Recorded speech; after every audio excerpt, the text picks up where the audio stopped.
everyone. Welcome to Tell Me More, your chance to ask your burning news questions to the people that actually wrote that news in the first place. Today, we are so lucky to be joined by the brilliant political reporter from Canberra, Josh Butler. How are you going? Yeah, very well, very well.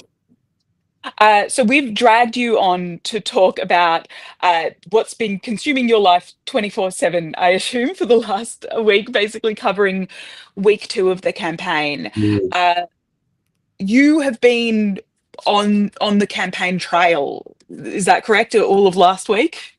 Yeah. So I was traveling last week with the Liberal leader Peter Dutton on his election campaign with a plane load of other journalists, photographers, camera people, getting dragged all across the country to press conferences and pick, what do they call them?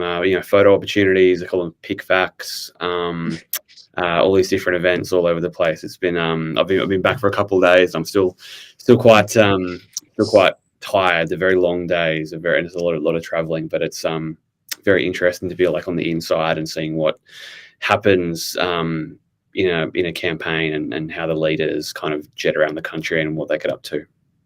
Yeah, for sure. I'm going to ask you about these plane rides because you mentioned something to me that I've been fascinated about ever since. I should remember to tell people that if you want to leave your comments throughout the live stream, ask anything you want about the last week of news, about how politics in general works, if you need information on what the whole voting process is going to be, anything you want, you can leave those comments on TikTok or YouTube. If you're watching on Instagram, you might have to do it through the story post or one of those other two channels. Yes, so you mentioned to me, which sounds like a horror story, that when you're on the campaign trail, you are unaware of where you're going until you're borderline in the air. Is that the case? When do you even find out? Yeah, it is really it's a really bizarre sort of situation, and it's like I've never had anything like this sort of before, and I think for most people, even like a lot of journalists don't like unless you sort of travel as part of this campaign. It can sound really bizarre from the outside, and it is sort of bizarre even when you're doing it. So like the way it works is, so people would see on their TV screens or on Facebook or on their social media feeds, like Peter Dutton's in Perth today and Albanese's in Cairns, and then Peter Dutton's in Sydney, and then Albanese's in Perth, whatever it is. Every day they're in a different place. The way that works is, and this isn't normally how it works. I'm based in Canberra in our Parliament House office. This is not like a normal thing. This is only sort of election time. The leaders of both parties, so the leader of the Labor Party, leader of the coalition, essentially get publicly funded planes to travel around the country as part of the election. The campaign, so that they're not flying Jetstar, they're not flying Qantas. They've got like their own. It's not like Air Force One, but it's kind of like a VIP plane, right? And they've got their staff on. They're RAAF planes, so Air Force planes that are they call them the VIP jets. And they're Albanese and Dutton and their staff, their media people and their chief of staff and whoever are flying around the country on those planes, and they're paid for by the public. Secondarily, there are planes of journalists that follow them around as well. So there's 4 planes. There's 2 for the leaders and 2 for the journalists. We, to be clear, we pay for them ourselves. Like our organization pays for our travel and the flight. So that part's not publicly funded, but the leaders' plane is. The reason they do that is like to facilitate coverage of the leader as they go around the country. So, last week I joined the campaign on the first day with Peter Dutton. We flew out of Canberra, we flew to Brisbane. Had a day in Brisbane, we flew to Sydney. Had a day in Sydney, we flew to, I think, back to Brisbane, Brisbane to Melbourne, Melbourne to Perth, Perth to Sydney. And I got off that day, but they then flew Sydney to Darwin. You sound like one of those rock stars who's like, I wake up, I don't even know what city I'm in, but just like the boring version of that. It's like so not glamorous, though, is the thing. It's like you're getting up at like 5:30 in the morning and you're getting on like literally like one of those coach buses that you would have like a school excursion on. Like when you take your school excursion to Canberra, your school excursion to wherever you're going on a school excursion. Like it's those sort of buses, right? And it's like it is very fun and it's such a privilege and it's like such a like bizarre opportunity to do it. Like you travel all over the place. You know, get to ask questions of leaders every day. You get to go to their press conferences and see how they interact with people, all this sort of stuff. But the point about you, the question you asked about not knowing where you're going, like you don't know. Like they purposely don't tell you stuff for a couple of reasons. They don't want, in the last, you know, people would have seen a lot of protests happening at some of the press conferences recently. The very first morning, the very first day of the campaign, we were in Brisbane. We're at the 4X Brewery in the middle of Brisbane, and Rising Tide protester got quite close to Peter Dutton, was yelling about, you know, no new coal, no new gas, no like nuclear plants, all that sort of stuff. So there is like they don't want protesters to, you know, disrupt their events, which is a more sort of common trends we're seeing now. Mm. There is a security thing as well. I mean, like none of these protests have seemed to be like, you know, danger to the person themselves, like physical threat or anything like that. But you know, I think to get like serious for a minute, like politicians, I think are far more conscious of things that are happening. You know, we've seen some really awful, violent incidents happen overseas. You know, touch wood, these things don't happen here in Australia, and they haven't yet. But there is like a real concern about security and like physical, you know, safety and health and that sort of thing. But thirdly, and this is more like a political strategy point of view, like Albanese doesn't want Dutton to know where he's going. Dutton doesn't want Albanese to know where he's going. So, like, literally, I'll give you like an idea of like how the day runs on the bus, right? So, Mm. you go to bed the night before, and like the people like, so there's like, I was with Dutton, so I'll use Dutton, but this happens with Albanese as well, or whichever leader. I'll just use Dutton as my personal example. You know, you go to bed the night before, Dutton's people, you're all in like a big group. There is like a big group chat. It's like a WhatsApp group chat. So they tell you be on the bus in 10 minutes and da da da. The night before they'll be like, okay guys, 5:30 in the morning tomorrow, you got to check out of the hotel, be on the bus by 5:30. We're getting up, we're leaving somewhere, right? So you know, wake up in the hotel, you check out super early, get all your stuff on the bus leaves. They don't tell you where you're going. Like, it's just like the bus is going, and they're not like, hey guys, we're going to, you know, out of Melbourne, or we're going to, you know, Western Sydney. It's like you can sort of figure it out by like the road you're on. Like literally people are like, you know, on the bus looking up Google Maps. Oh, we're on like the M2. We're like going out there. Like there's a, you know, marginal electorate like out vaguely in the direction we're going. Like that's how we figure it out. Like you get on the plane and you don't know where you're going. Like it's just like, okay, the bus pulls up at the plane. You get on the plane, and that is like, cool, we'll see you when you get there. And people like, you know, obviously like in the plane, there's no Wi-Fi, there's no anything. People are like literally got like the compass app on your iPhone, and it's like, oh cool, we're going like northeast. Like I bet we're going to like Cairns, or we're going to Brisbane, or we're going to, you know, the compass is going east. I bet we're going to Sydney, like whatever it is. I assumed that like once you got in the air and like out of Wi-Fi or No, something, that no, they were so like, oh, and by the way, here's the answer. not even then. Like you literally figure it out as you're like looking out the window, and you're like, oh cool, we're starting to land. Okay, it's been like about an hour and a half from Sydney. We must be in, you know, Brisbane or something. Or like if it's like a long, they might say to you, oh, it's a long flight. So you can kind of go, okay, there's only a couple of like very long flights in Australia. Like you're going to like Perth or Darwin or something. So for all these, it sounds bizarre, but it's like people literally call it like the magical mystery tour, because like they don't tell you where you're going. And part of it as well is like to be like cynical from like a media point of view. If they told you way ahead of time, okay, we're going to this local electorate, right?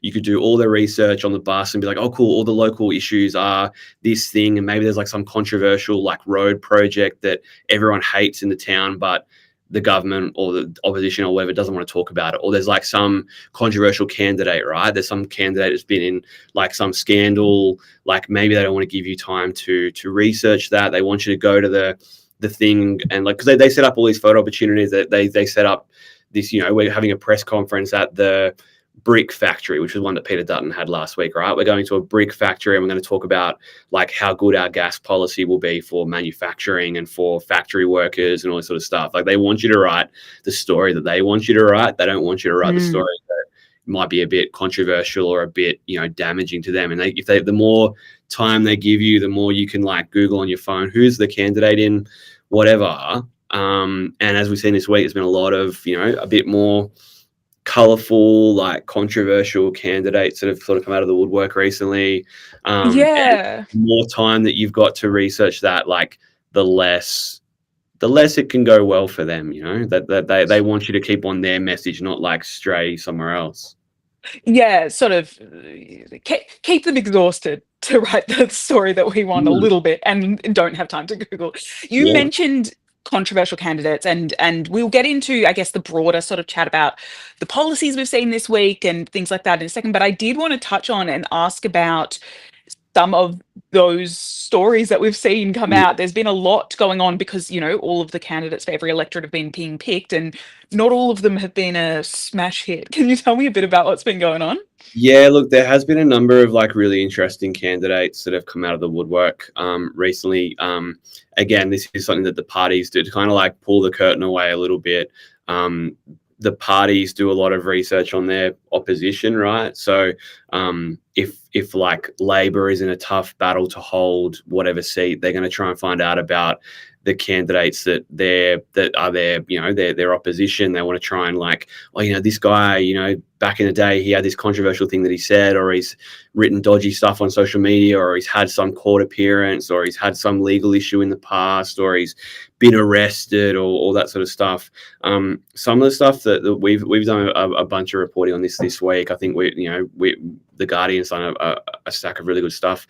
One of my colleagues, Sarah Basford Canales, had written the first story about the sort of some of the more recent stories about a Liberal candidate in Whitlam, which is a seat around Wollongong in New South Wales, that he'd made some like controversial comments not that long ago, actually, a couple of years ago, in a podcast, saying that he didn't believe that women should be serving in frontline combat roles in the Defence Force, a few other sort of things that we might sort of skip over a little bit, but there's been other candidates this week that have in this sort of age. We might talk about this in a second, but like in this sort of age, like obviously a lot of people have like a digital footprint, they might have been on podcasts, or they might have written stuff on social media, or they've worked in different places, and you can look at their LinkedIn profile, and you can look at their old like Twitter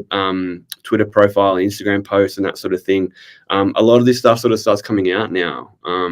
Once the election sort of spotlight comes on, and people start thinking about who they're going to vote for in certain seats. And I think voters, want to know a bit about their potential, new MP. Maybe you want to know that this person believes certain things, they've said certain things, or their character is a certain way, they've gotten in legal trouble, or whatever the case might be.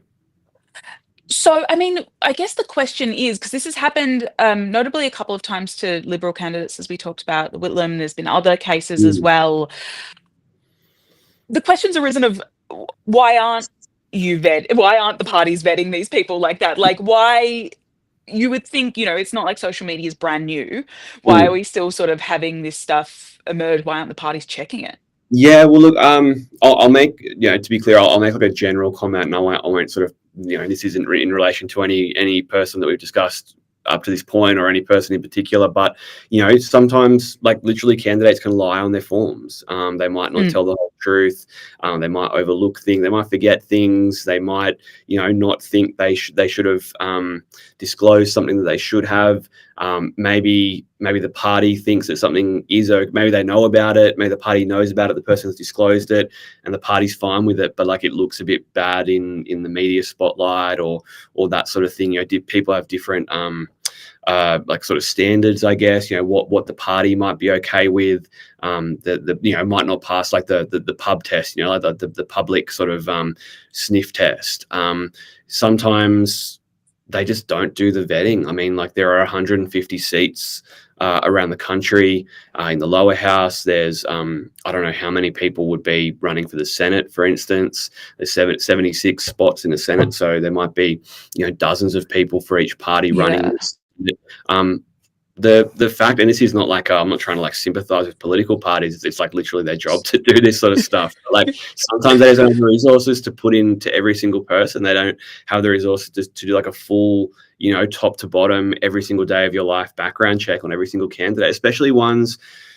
This kind of goes to the politics of it. Sometimes there are ones where it's a seat where like Labor or Liberal are like never going to win, right? Like there are obviously always a lot of seats that are like marginal, or ones that are kind of like we call like in play, ones that are target seats. But like there are some seats in this country that are held by like 30%. Like some politicians like could stay at home for the whole 3 years and they would still get re-elected even if they never went out in public again, just because like people in that area might always vote that way, right? Like in parts of Queensland they're always going to vote National. In part, I'm from Wollongong, like in New South Wales, like really deep historical like Labor area.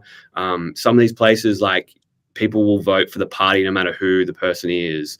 So if you're running against someone like that, right? If you're running like, I think like David Littleproud, who's the Nationals leader, his seat is in like central Western Queensland. I think he's got the safest seat in the whole country. He might be on like a 20 or 30% margin, right? Like if you're the Labor candidate, and this is no reflection on any single person, but if you're a candidate running against David Littleproud, right, you probably have very little chance of winning. If you're in another seat held by a very large margin, they can find it hard to get people to run in these sort of seats. They might not do the whole background check they normally would on like a candidate who's in a really tight seat, right?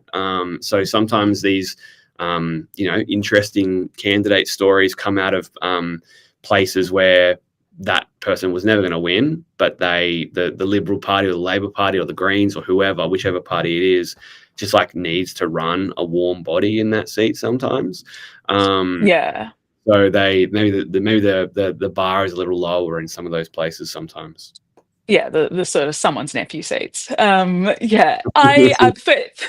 for people who are just joining us, just a reminder that you can leave your questions that you want answered about the political campaign on the TikTok and YouTube live streams if you're keen to ask along. Getting, I guess, more into the meat of, I guess, what the main players have been doing this week. Can you sort of run us through? Here's a question. What would be your like one word to describe the vibe of the second week of the campaign? That's a good question. So this week has been a lot steadier than the first week. So I had the first week out with Peter Dutton on the campaign. I've been back at the Home Office this week, and there hasn't been a whole lot of big stories from the campaign this week. I mean, there has been a number of stories about campaign candidates. Peter Dutton's released some analysis of his gas plan. Still a lot of questions about what that might be. But in the first week, the big story of the week was that Peter Dutton had got off to not a shocking, but like a pretty boring start. He sort of hadn't really come out of the blocks very quickly.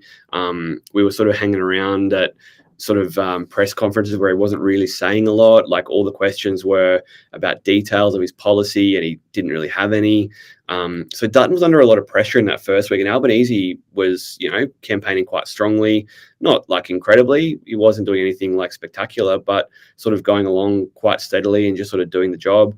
You say quite steadily. He did fall off one stage, but besides that one literal moment where he was unsteady, but physically unsteady. But this week, so at the end of last week, a lot of questions about, is Dutton up for it? Is Dutton match fit? Like, is this the worst campaign ever? Like, worst campaign start ever sort of thing.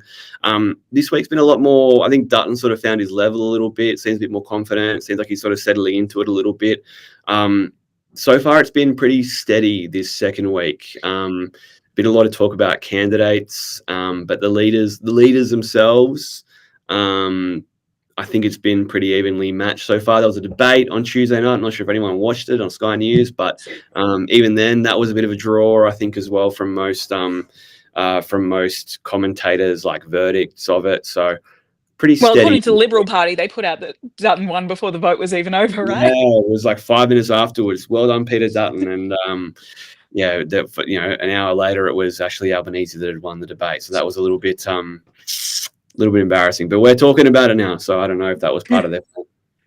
Yeah, maybe that's the well, like I do have in my notes, if a tree falls in the woods, but the woods is behind a paywall, does it affect the election campaign? And I guess Mm. maybe doing a little Twitter gaffe is a way to get us talking about it. Yeah, you gotta get like through that through the you know the interest barrier a little bit. Like, how do you get people to talk about a debate that was on pay TV on Tuesday night at 8:30 p.m.? I mean, that's pretty hard. It's yes, yes, fascinating in terms of that. What have we heard in terms of policy announcements? I know that you mentioned sort of Dutton being quite steady, but he also has had a bit of a taken some stuff back. Can you tell us Mm. about? Yeah. Yeah, so if we could start with Dutton, then we can go back to Albanese, because I feel like there's been a lot more pressure on and attention on Peter Dutton Mm, this week, and I think it's because, like, to be honest, it's been 3 years and the Liberals have put out very little policy. They're kind of at crunch time now, where they have to start answering some questions. Like, for the last 2 and 3/4 years, basically, more than that. Dutton has been saying, "Oh, we'll announce our policies when we get around to them, and there's a long time to go," and that sort of thing. And now I think it's 22 days till the election, something like that. So it's like 3 weeks, and there's still some questions about their policies. He dumped a very big commitment this week, backtrack, U-turn, whatever the term you want to use, on a big and sort of controversial policy about forcing all of the people who work in the public service, so civil servants, government workers, back to the office 5 days a week. That was a pretty key coalition policy for a while. They were talking about all these like civil servants, people who work at like Centrelink or at the Department of whatever. They're all sitting at home and they're wasting time and they're bludging on the job and that sort of thing. And this week, Monday morning, first thing, Dutton comes out and says, we're scrapping that policy. We made a mistake. We've listened to people's feedback and we've now changed our mind. It did seem that it did seem like quite a political sort of decision that they really believed in this for a while. They were making big speeches about it and saying how important it was, and then they must have gotten some polling back saying that it was a real stinker of a policy, and they changed their mind. What else yeah, happened the this? sort of notoriously unpopular flexible work hours that all of these are desperate to get rid of. It seemed like a strange starter to begin with. Yeah, it was. Well, that they've talked a lot about productivity in the public service and getting people back to work, and this claim that people who are working from home are bludging on the job. I mean, you and I both work from home at points, I think, and there are days, where you might put a load of washing on, or you might make yourself like a nice lunch or whatever it is. But like, I think most people are like working My at least my at least manager's that watching hard. this. At least as hard, or you're working maybe harder at home, because you like the day sort of stretches out. Like when you leave the office at 5 or whatever time, like most people physically can't work anymore because your laptop's at work or you can't log onto the system or whatever it is. But like, I think a lot of people who are working from home, and I'm sure you're the same, like, because you've got your laptop at home, you're like, oh, I can do a bit more work, and you don't have that definite break. So I think that's a bit of a misunderstanding about how people work in this day and age. But there's a lot of concern, I think, that again, let's be really, really fair and really clear. Like, the Liberal policy was specifically about the public service. There's about Yeah. 200,000 people who work in the public service. Obviously, there's millions of more who work in the not public service, the private sector, and places like Guardian. So that wouldn't have affected our, other people's like work from home conditions. There was concern, and whether it was misconstrued or not, that this might set a precedent, that it might feed through to the private sector. So there was concern about like what it would mean if the public sector was forced to go back to work 5 days a week, what it would mean for like other people's workplace agreements, or what it would mean for the agreements you make with your boss about I can work from home on Tuesdays or Fridays, or come in late, or whatever it is. So that was a really interesting U-turn this week.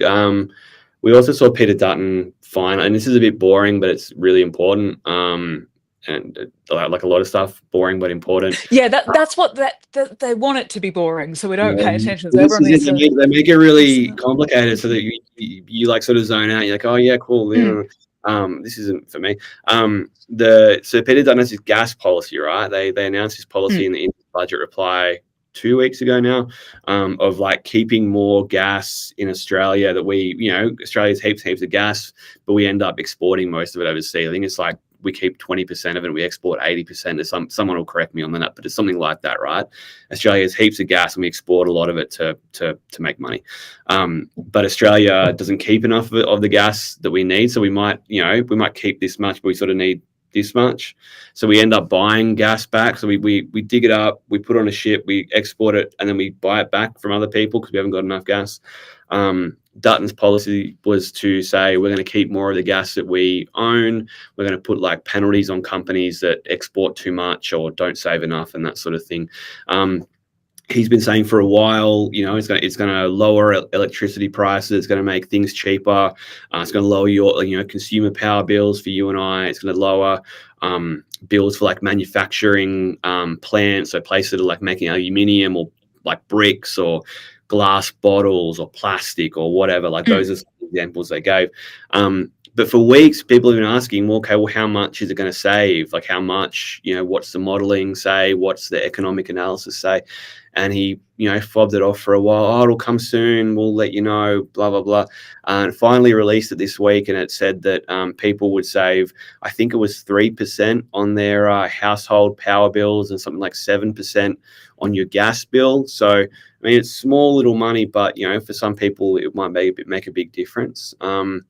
So we finally got that detail this week, even though, some of our colleagues in our great environment team, Graham Redfern and Adam Morton, and my colleague Sarah, who's out on the road with Peter Dutton this week, got into that yesterday. And there were some energy companies that were not very happy about it, some energy experts that said, I won't bore people with the mass of it, but the way the policy was set up, it might actually see gas prices increase because the companies might see like a disincentive to dig up more gas if they're going to be penalized for not keeping more of it. So maybe the companies decide to dig up less in the first place. So a lot of like unanswered questions about this policy from Peter Dutton still.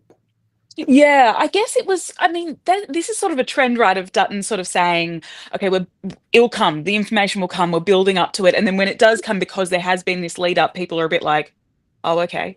Mm, Which I feel like happened a bit with the gas thing. Like yeah, 7% on your gas bill is not nothing, but like it yeah. feels a bit.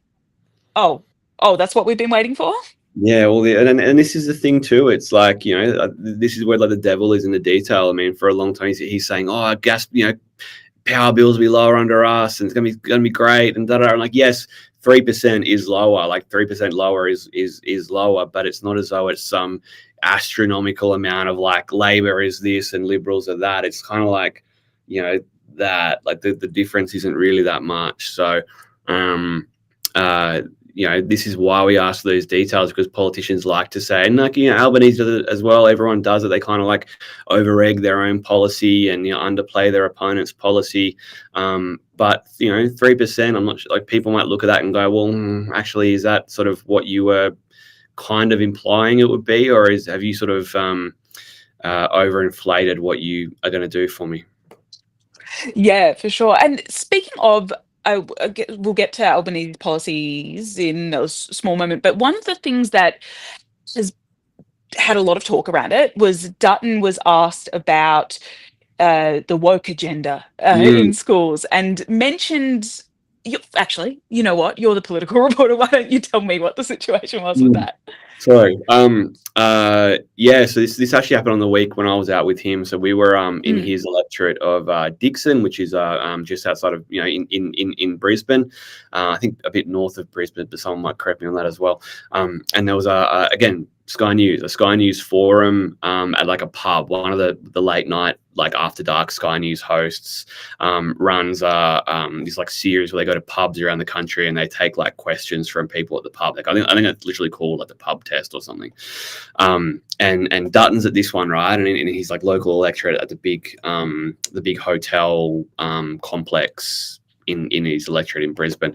And he's taking questions from the audience, and let's be pretty bluntly honest, like the Sky News audience in Brisbane who goes to this kind of event, unsurprisingly, was pretty pro Peter Dutton. Like but every other person who got up to ask a question was, "Oh, Mr. Dutton, I'm really looking forward to you being the Prime Minister," or "Oh, you're our next Prime Minister." So it was a very pro Dutton crowd, right? Just to fill in that color. Yeah. And the very last question he got asked about, so he got asked about immigration and asked about, Albo and asked about Trump and all this sort of stuff. And the very last question was from an older woman. And I think she asked it with like a fair bit of sincerity. Like there's nothing wrong with asking this kind of question. And she spoke about, I'm sort of paraphrasing, but the question was something along the lines of, Mr. Dutton, what are you going to do about education and the woke agenda in school curriculums? And we, a bunch of us on the bus were sort of sitting just outside the pub. Like we weren't allowed on the inside of the function room, but we were sort of like staring through the glass of the room, and there was like TVs playing it on the outside and whatever. Hilarious visual, by the way. Yeah, he was sort of like over here in front of me, and I'm sort of it was very funny.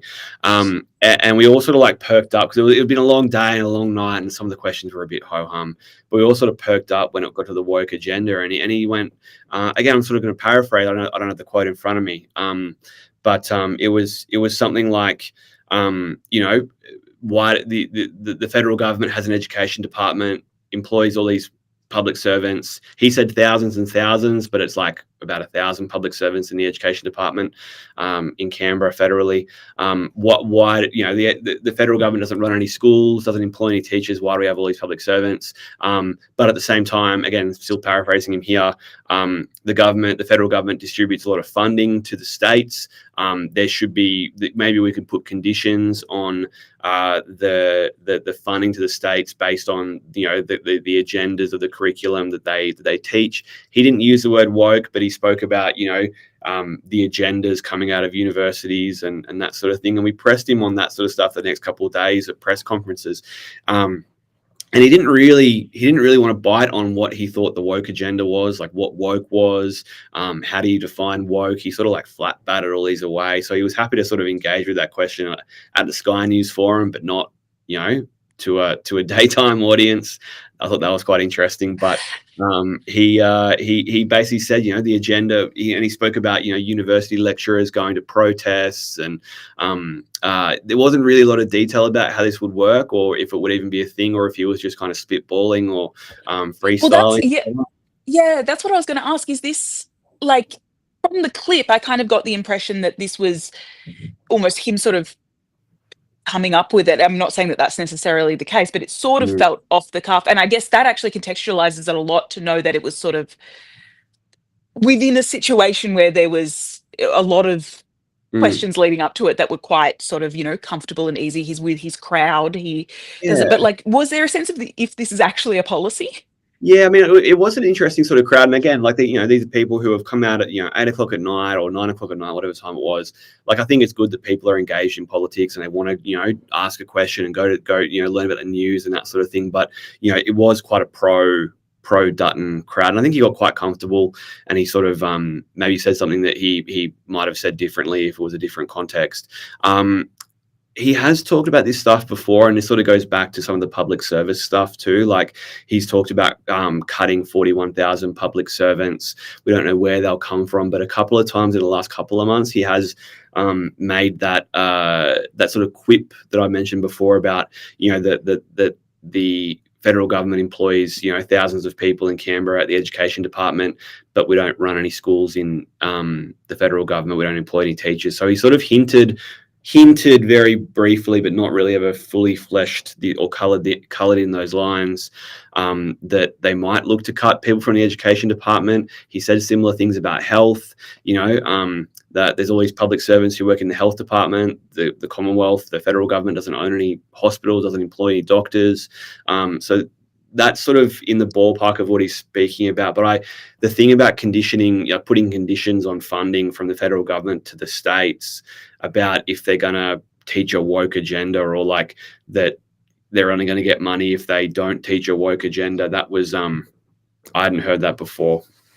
And I'll jump back to that in a second, because I am keen, and there's some questions coming in sort of keen to talk about, I guess, some parallels that come to mind with international politics when we're talking about policies like this. Before we do that, I do want to cover what's Elbow been up to? And also, is it good that I have to ask?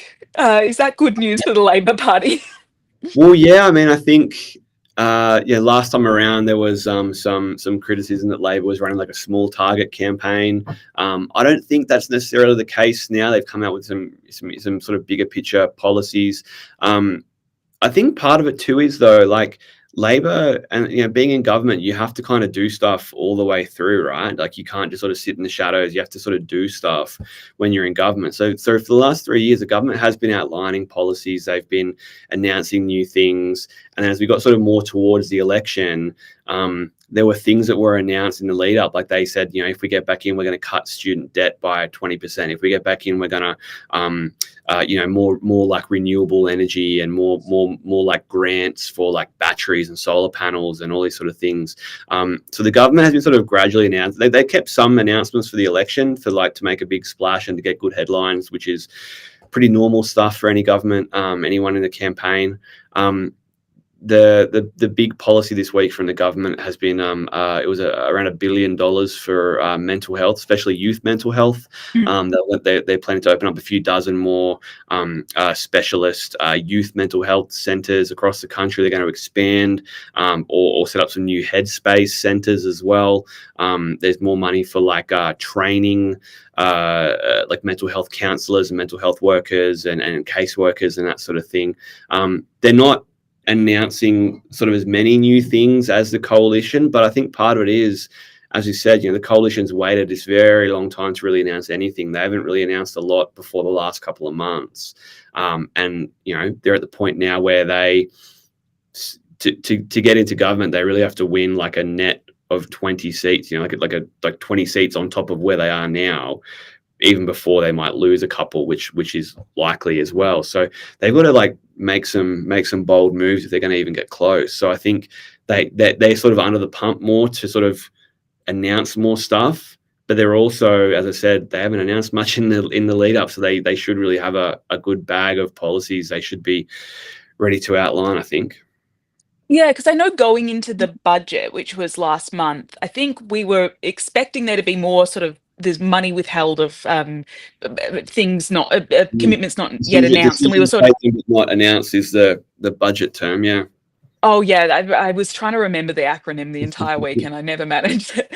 Um, but and then sort of looked at the papers and there was a bit, but nothing sort of big and massive sort of left to come, just in terms of money wise, at least. Not all policies are directly money related, but yeah.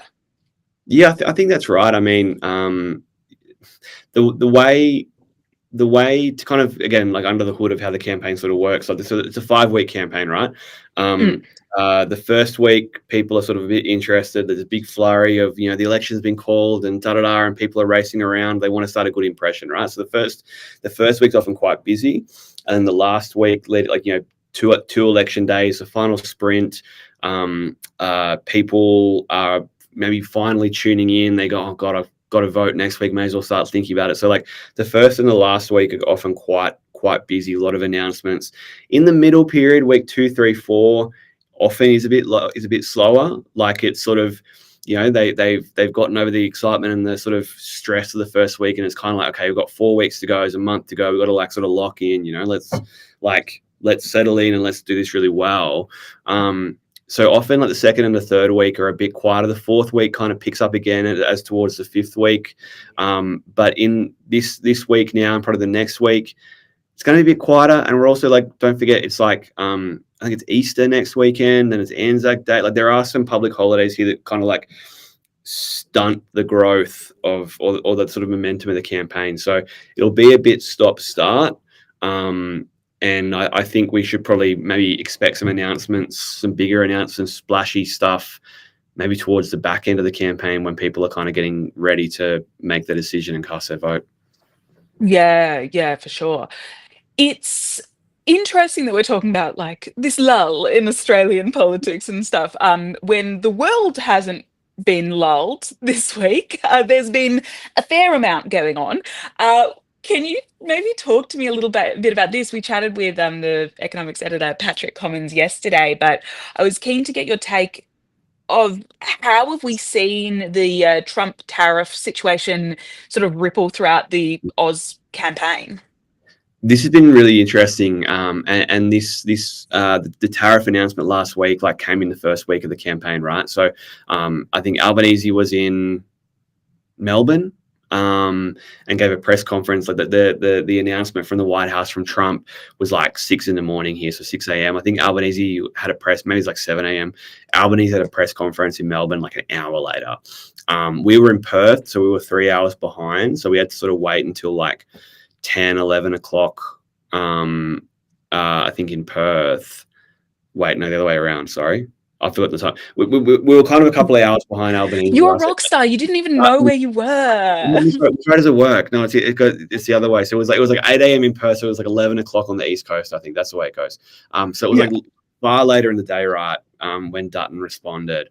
So he was sort of behind the eight ball a little bit already. A couple of months, and I was just thinking before, I was watching a politician on TV getting interviewed about some Trump stuff.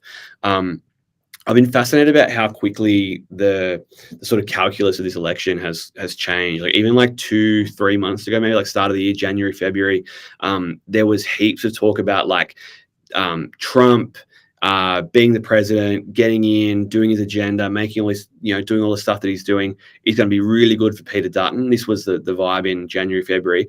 It's going to be great for Peter Dutton because like him and Trump are pretty similar kind of vibe.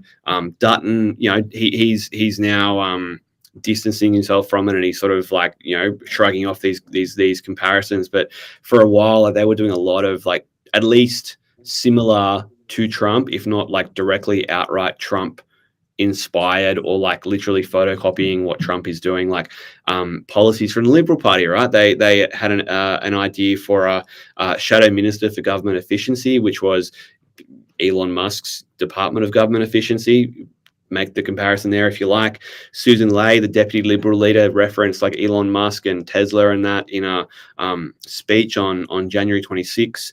Dutton's talk about cutting the public service, about woke schools, about cutting back on the education department. Like there's like 4 or 5 other ones I've just forgotten off the top of my head. There was this talk in January, February that like the Times would suit Peter Dutton, like Trump, the strong man in the Oval Office. Dutton was talking about, I get on really well with Donald Trump and we have a lot in common and I do way better with him than Albanese. It's flipped so much in the last couple of months, like in the last month, I think, especially since all this tariff stuff really came to the fore.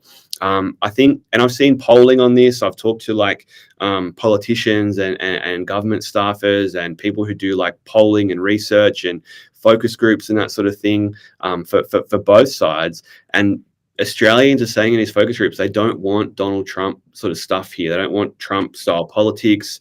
They don't want the leader to cuddle up to Trump. They don't want the person who's going to be the prime minister to kind of like suck up to Trump, right? So I think that has sort of flipped around, and Peter Dutton is suddenly realized, oh wow, maybe I shouldn't have done some of that stuff. And last week he started talking about how if he had to, he would fight Trump. He would, stand up for Australia's interests and all this sort of stuff. Whereas a couple of months ago, he was saying, oh, I get on really well with Trump and we would, have a great friendship and that sort of thing. So I think at the same time, like Albanese sort of, ascendant in the poll, and in polling, we have a poll, every website, every magazine, newspaper has a poll. Polls are good, like snapshots for an indicator in time. They're a snapshot of what's happening now rather than a predictor of what's going to happen in future. So I think let's take every poll with a big grain of salt. But the polls at the moment are showing Dutton on the way down, Albanese on the way up, and people are more happier with Albanese's handling of the Trump situation. They want someone to stand up and say that Trump's done the wrong thing, that it's not the right thing to do, that we've been unfairly targeted, that sort of thing. And I think Dutton's trying hard to catch up with that sort of sentiment because he started a bit behind and he was sort of starting on the other end of, I'm going to make good friends with Donald Trump. Yeah, and I guess that's part of why it was interesting to sort of hear him talk. I mean, I don't think it's unjustified to suggest that sort of talking about the need for sort of cutting down in public service and even working, from the office, and Yeah. then the talk about sort of woke agendas and stuff like that. It seems to be still sort of tiptoeing into that area, but not fully diving in or fully retracting either way.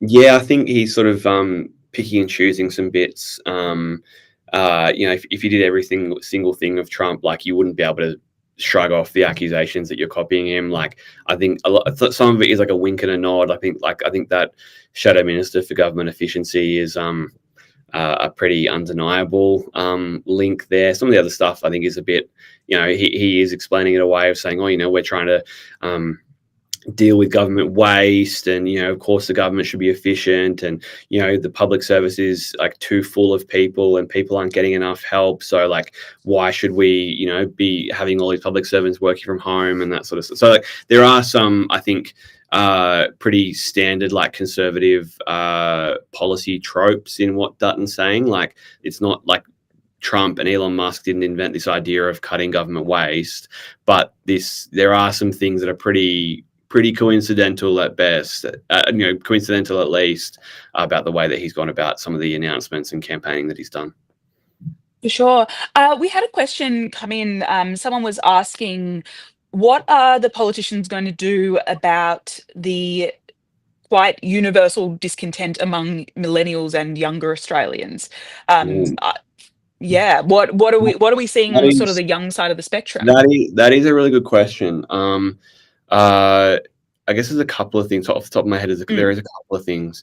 Well, I mean, I think most publicly and most obviously, like politicians are trying to reach younger audience, not just younger, but like maybe people who are disengaged, people who don't read the mainstream media, people who don't care about politics, or don't care about politicians at least. They're trying to reach them where they are, so that people would have seen Albanese, Adam Bant doing podcasts with like Abby Chatfield, Albanese going on a lot of, not a lot, but like a number of sort of like influencer, content creator kind of podcasts, doing like a lot of FM radio, doing a lot of little video chats with like outlets like Mamma Mia and the Daily Oz, and doing those sort of podcasts. He went on what was that?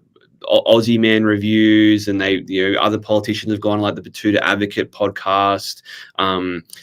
People are trying to engage with younger audiences, like less engaged audiences, in like ways where they are, like the way the sort of platforms, the sort of streams that people are in, and like everyone does is like you and I are talking on TikTok and on Instagram and all these Yeah, I other was going to say, I'm like, oh, yeah, we're doing all this. Everyone's doing it, and I think for politicians, like they got to reach people. Like everyone has to vote, and I think it's a good point now. Like if you haven't registered to vote, if you haven't updated your details on the electoral roll, go to the AEC website and go do that now, because it's really important that you can vote.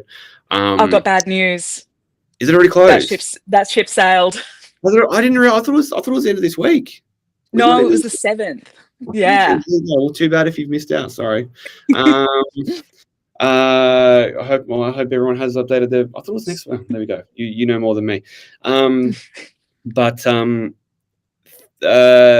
terms of like trying to reach other like younger people or disengaged people, I think part of it too is like about the candidates that they pick.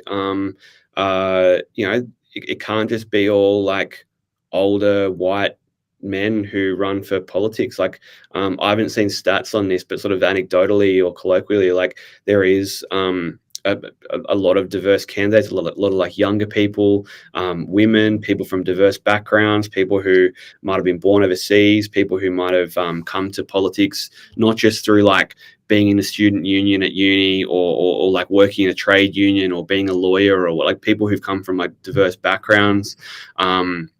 I think these are all like interesting points to make. And like, back on the campaigning thing, like some politicians are doing really out of the box stuff. Like there's a Green senator in Tasmania, Nick McKim, who's like going on Fortnite, the video game, and he's like streaming himself playing Fortnite on like Twitch and other gaming platforms. And he's got his headphones on, and he's like, I don't play video games. You're like, I don't know the right word. He's like, got his control, and he's playing video games, and like he's like streaming himself playing the game in one half, and the other half is like his head, and he's like answering questions from people about like, here's how preferential voting works, and here's what the Senate is. Like it's like that sort of people are trying to get attention anywhere they can.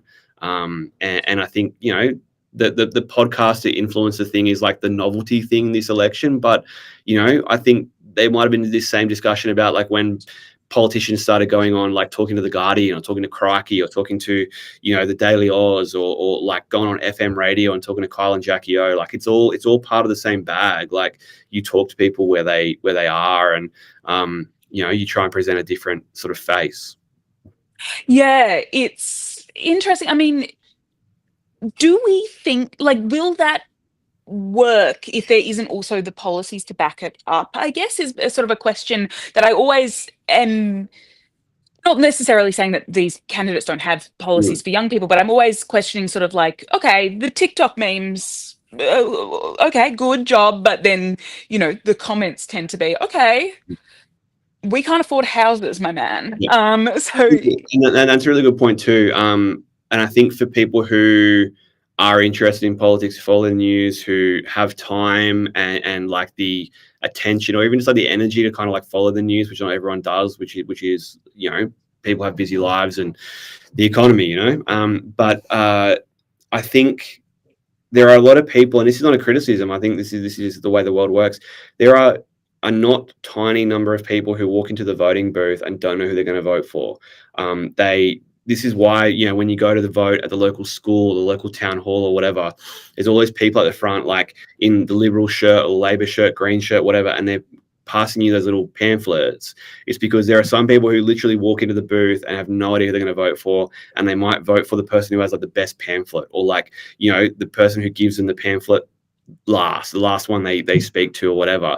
And again, not a criticism. I mean, like, you know, it's fine if that's how you you know, spend your life. But some people want name recognition. Like if you're scrolling on your feed and you see like a Green senator playing Fortnite, you're like, oh, cool, that guy's kind of cool. Like, you know, who am I going to vote for? I remember the Fortnite guy. Like I remember the guy who went on Abby Chatfield. I remember the person that, you know, did that meme or whatever. Sometimes it's just like getting attention and getting someone to think about you and think, oh, he's an all right guy, or she's an all right woman, or well done so and so. Like I like the vibe of Albo, or like sometimes it's like I hate that guy's glasses, I'm not going to vote for him. I hate his, like, people make these like superficial decisions sometimes, and just getting yourself in front of a voter is like attention. It's like attention economy stuff. It's like if you're in front of people, they're thinking about you, and they might have you in their brain. Like there are like whole branches of science, like like sociology and like political science, like devoted to this sort of stuff about how you change people's minds.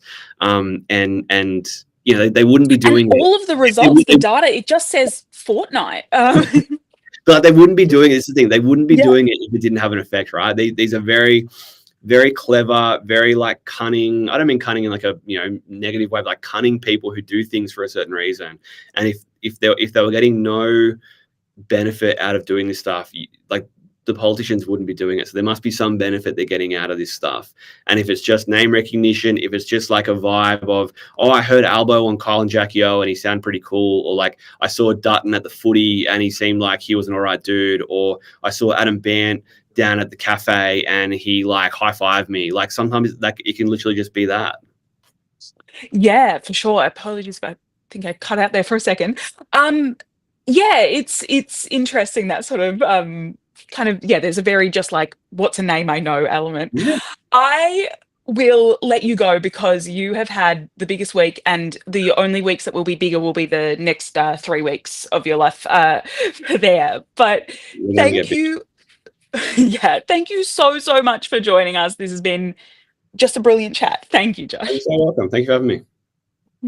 Okay.